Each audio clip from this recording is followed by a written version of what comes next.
منیر اکرم صاحب کہ اگر ان حالات میں امریکہ اور ایران ٹیبل پہ بیٹھتے ہیں تو دونوں کے پاس ایک دوسرے کو آفر کرنے کے لیے کیا ہے؟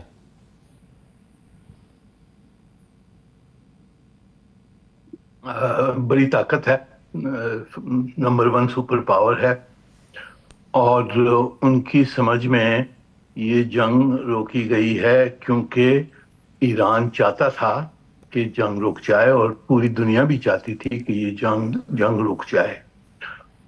دوسری طرف میرے خیال میں جو اسرائیلی تھے وہ جنگ جاری رکھنے کے لیے وہ تیار تھے، کیونکہ ان کی کنٹرول پوری ایئر سپیس کی کنٹرول تھی اور وہ بمباری کر رہے تھے ایران کے اوپر۔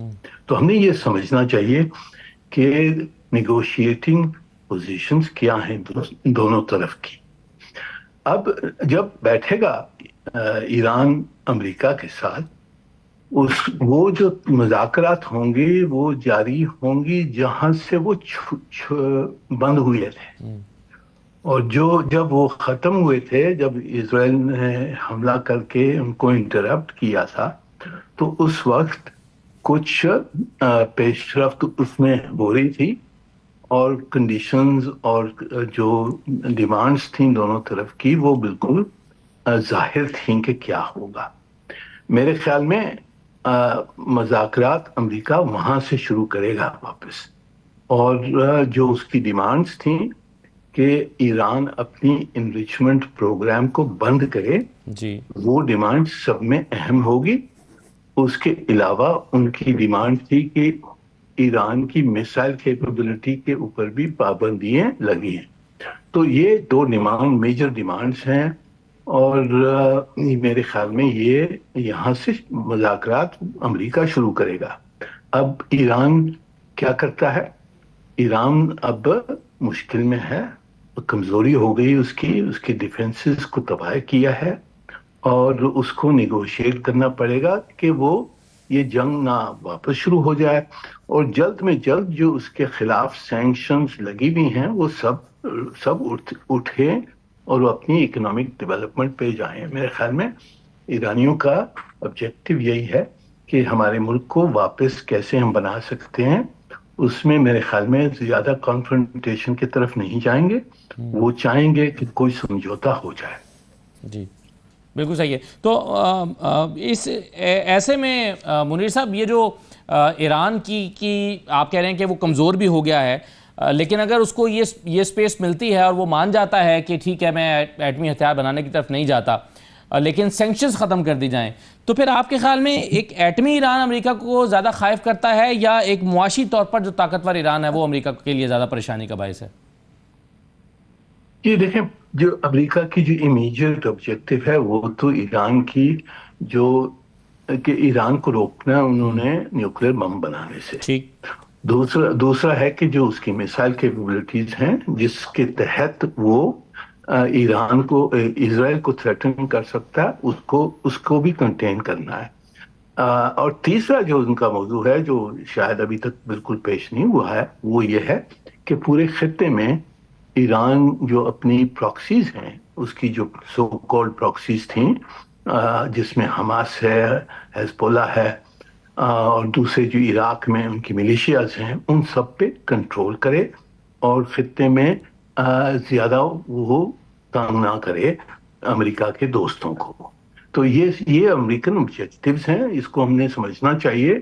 ایران ابھی کمزور پوزیشن میں، ان کی ڈیکلیریٹری پالیسیز تو رہے گی کہ ان کی نیشنل پرائیڈ ہے، اس کے تحت تو وہ کہیں گے جو کچھ وہ کہہ رہے ہیں اپنے عوام کے لیے وہ کہیں گے، پر ہم نے سمجھنا چاہیے کہ ابھی مذاکرات واپس شروع ہوں گے۔ ایران کی پوزیشن کمزور ہے، اور اس کو ان مذاکرات میں سے کچھ فیصلے نکالنے ہیں، کیونکہ ان کی پہلی آبجیکٹو ہے survival of the regime, development of the country, rebuilding the strength of the country. یہ ان کی پرائیورٹیز۔ آپ کے خیال میں اقوام متحدہ کیوں اپنا وہ رول پلے نہیں کر رہا؟ یعنی امن کا جھنڈا یا سیز فائر کا کریڈٹ جو ہے وہ تو ڈونلڈ ٹرمپ لے رہے ہیں کہ دیکھو میں سیز فائر کرا رہا ہوں۔ پاکستان انڈیا پہ بھی انہوں نے ایک کریڈٹ لیا، ابھی بھی لیا، اس سے پہلے بھی وہ اعلان کر کے آئے کہ میں جنگیں ختم کروں گا. یہ رول تو اقوام متحدہ کا تھا. کیا اقوام متحدہ غیر فعال ادارہ بن چکا ہے کہ تنازعات ختم نہیں کرا پا رہا, جنگیں روک نہیں پا رہا؟ یہ دیکھیں, یہ جو جنگ ہے اس میں قرارداد ہم نے پیش کی تھی, پاکستان, چین اور روس نے انکنڈیشنل سیز فائر کی قرارداد ہم نے پیش کی تھی. اس کو بلاک کس نے کیا؟ اس کو بلاک امریکہ نے کیا. تو سلامتی کونسل 5 پرماننٹ ممبرز ہیں, ان کے خلاف اگر ان کا کوئی ایک کا بھی اگر ووٹ خلاف ہوتا ہے تو قرارداد اڈاپٹ نہیں ہو سکتی ہے. تو امریکہ نے سلامتی کونسل کو یہ کرنا نہیں دیا کہ سیز فائر وہ کروائیں. وہ خود کروانا چاہتے تھے, اپنی خود کی کنڈیشنز پہ کروانا چاہتے تھے. اور ہم نے یہ سمجھنا چاہیے کہ امریکہ نے یہ سیز فائر کروایا کیونکہ انہوں نے اسرائیل کو روکا ہے, اور انہوں نے دھمکی دی اسرائیل کو اور کہ ہم آپ سے بہت ناراض ہو جائیں گے اگر آپ نے واپس سے یہ میسائل اور اٹیکس جاری رکھے. تو امریکہ نے یہ سیز فائر کروایا اپنی طاقت کے اوپر, اور جو اس کے اثر رسوخ ہیں دونوں طرف کے ساتھ. اور میں پھر آپ سے کہہ رہا ہوں کہ جی ہماری جو اسیسمنٹس ہونی چاہیے وہ جذبات پہ نہیں ہونی چاہیے. ہم نے کولڈ کیلکولیٹڈ اسیسمنٹ کرنی ہے. جو ایران ہے اس وقت وہ کمزور ہو گیا. صحیح ہے کہ 40 سال سے وہ حفاظت کر رہے تھے. ان کی جو اسٹریٹجی تھی کہ ہم اس کو آہستہ آہستہ ہم اپنا نیوکلیر پروگرام بنائیں گے اور ہم کہیں گے کہ جی ہم نیوکلیر ویپن نہیں چاہتے ہیں, تو یہ اسٹریٹجی کو, اس اسٹریٹجی سے یہ مانے, دنیا نے مانا نہیں, اسرائیل نے مانا نہیں, اور اس کے اوپر سینکشنز لگی. اس کے اوپر جو نقصان ان کا 40 سال میں ہوا ہے اکنامک کو سوشل ڈیولپمنٹ میں, جو ان کے اوپر جو پابندیاں لگی ہیں, یہ چیز فیل ہو گئی. اور اس وقت وہ کمزور پوزیشن میں ہیں, ان کو بھی نیگوشیٹ کرنا پڑے گا. تو ہم آگے دیکھیں کہ وہ کس طرح سے نیگوشیٹ کرتے ہیں, کیا مان سکتے ہیں, کیا نہیں مان سکتے. صحیح. منیر صاحب یہ بتائیے کہ ہم جی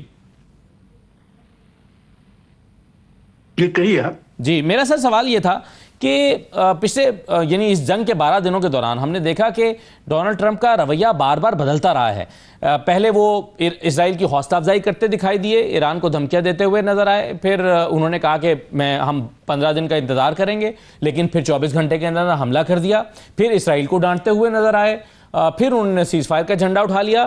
تو میرا سوال یہ ہے کہ اس بدلتے ہوئے رویے کو دیکھ کر کتنا ریلائی کیا جا سکتا ہے کہ ڈونلڈ ٹرمپ کل کو اپنا مزاج بدل کے یا اپنی بات بدل کے دوبارہ سے لڑائی کی بات نہ کرنے لگیں, یہ سیز فائر کا جھنڈا رکھ دیں اور لڑائی کا جھنڈا اٹھا لیں دوسرے ہاتھ میں؟ یہی سوال ہے. آف کورس ابھی ایران کو یہی دیکھنا ہوگا کہ وہ کتنا اس پہ ان کو اطمینان ہے کہ جو کچھ وہ نیگوشیٹ کریں گے وہ امریکہ اس کو مانے گا نہیں مانے گا, اور کس طرح سے اس کو امپلیمنٹ کیا جائے گا. تو انہوں نے پوری دنیا کی سپورٹ لینی ہوگی اپنی پوزیشن کے لیے, پر ان کی پوزیشن میں اب میں نے یہ کہہ رہا ہوں, واپس کہہ رہا ہوں کہ ان کی پوزیشن کمزوری ہے اس وقت, اور ان کو کچھ نہ کچھ ماننا پڑے گا, نہ تو پھر یہ واپس جنگنا شروع ہو جائے ان کے خلاف. تو یہ نیگوشیشنز ابھی چلیں گی, اس میں ہم نے دیکھنا ہے کہ کیا ایران کیا مانتا ہے کیا نہیں مانتا ہے, اور کہاں یہ بات آ کے بیٹھتی ہے.